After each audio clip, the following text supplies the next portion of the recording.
Informasi lainnya, saudara, keberadaan bank tanah diklaim menjadi jawaban atas isu lahan pemukiman. Meski demikian, ekonom mengingatkan pentingnya pengelolaan agar tepat sasaran dan tak memicu konflik agraria. Bank Tanah rencananya akan menyediakan sedikitnya 30% tanah untuk keperluan reforma agraria atau redistribusi tanah. Ekonom Institute for Development of Economics and Finance Bima Yudhistira menilai perlu ada pembagian proyek yang jelas untuk pemenuhan kebutuhan masyarakat atas pemukiman.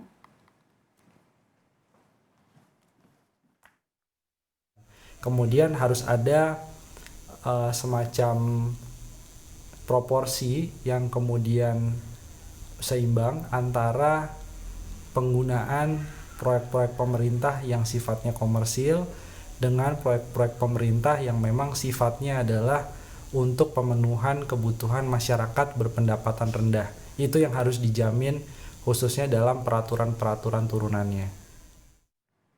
Ya, dan untuk membahas lebih dalam soal Bank Tanah, kita akan berbincang langsung dengan Menteri Agraria dan Tata Ruang sekaligus Kepala Badan Pertahanan Nasional, Sofyan Djalil. Selamat malam, Pak Sofyan. Oke, Pak, sebenarnya bagaimana nanti konsep Bank Tanah yang akan diterapkan?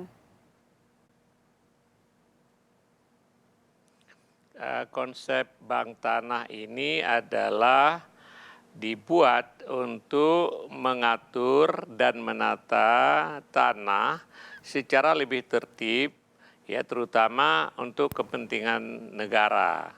Bank tanah, namanya bank tanah, hakikatnya adalah lembaga intermediary.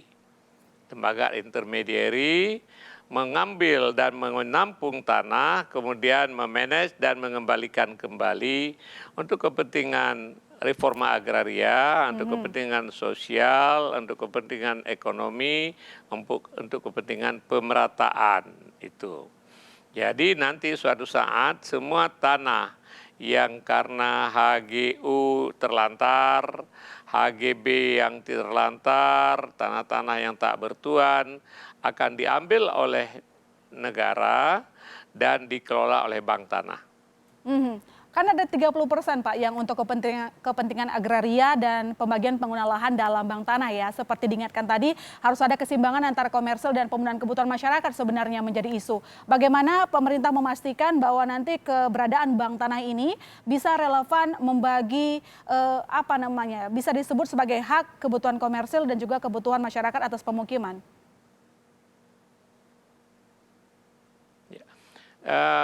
Undang-undang membatasi paling sedikit 30% tanah yang dikelola bank tanah harus untuk kepentingan reforma agraria. Ini sangat tergantung tanahnya di mana.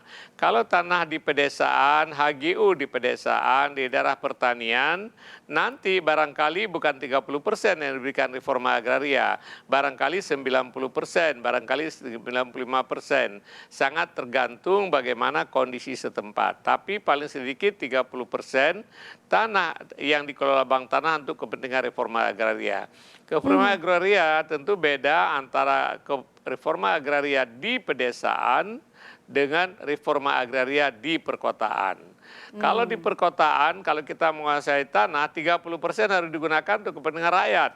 Untuk kepentingan rakyat itu, untuk kepentingan rumah rakyat misalnya, kita berikan tapak apartemen, sehingga apartemen atau rumah susun bisa dibangun di atas tanah bank tanah, dengan harganya bahkan bisa Rp0 kalau untuk kepentingan rakyat. Untuk kepentingan taman misalnya, supaya tempat hidup kita, kota-kota kita menjadi lebih friendly. Kemudian kalau di desa atau di kota juga boleh kita sediakan untuk lapangan sepak bola, supaya suatu saat nanti orang Indonesia ini bisa menjadi juara dunia, kalaupun tidak juara dunia, juara ASEAN. Hari ini tidak dimungkinkan karena kita nggak punya tanah. Oleh sebab itu ide bank tanah ini bukan ide baru. Sebenarnya sudah pada periode pemerintah sebelumnya sudah ada ide bank tanah dan dimasukkan RPJMN. Baru hari ini di bawah kepemimpinan Pak Jokowi, bank tanah ini bisa direalisir. Oke, di tengah tadi pendapat Pak Sofyan mengatakan sekarang kita belum punya tanah. Pertanyaannya berikutnya adalah dari mana nanti sumber tanahnya Pak? Lantas berapa target nanti yang untuk komersil dan untuk pemukiman? Komersil ini artinya bank tanah ini bukan lembaga komersil. Tapi lembaga bank tanah ini harus ada aktivitas komersil sehingga dia tidak menyusu kepada APBN. Ya. Jadi lembaga bank tanah ini adalah lembaga negara untuk mencapai tujuan negara.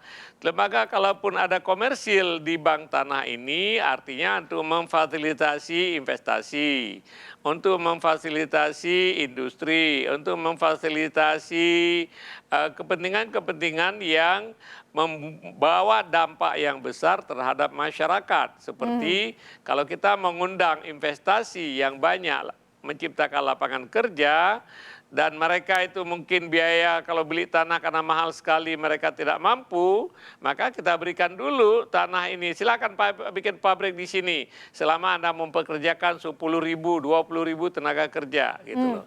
Tapi itu diketahui yang biasanya perlu tanah gratis itu adalah industri-industri padat karya. Kalau industri padat modal itu mereka itu biaya tanah kecil sekali, tidak ada masalah lagi gitu loh. Oke, lantas sejauh ini bagaimana pendapat dari para investor? Apakah sudah mulai tertarik dengan adanya bank tanah ini dari Undang-Undang Cipta Kerja? Jangan dijawab dulu Pak Menteri, kita masih akan segera kembali tetap di Berita Utama Saudara.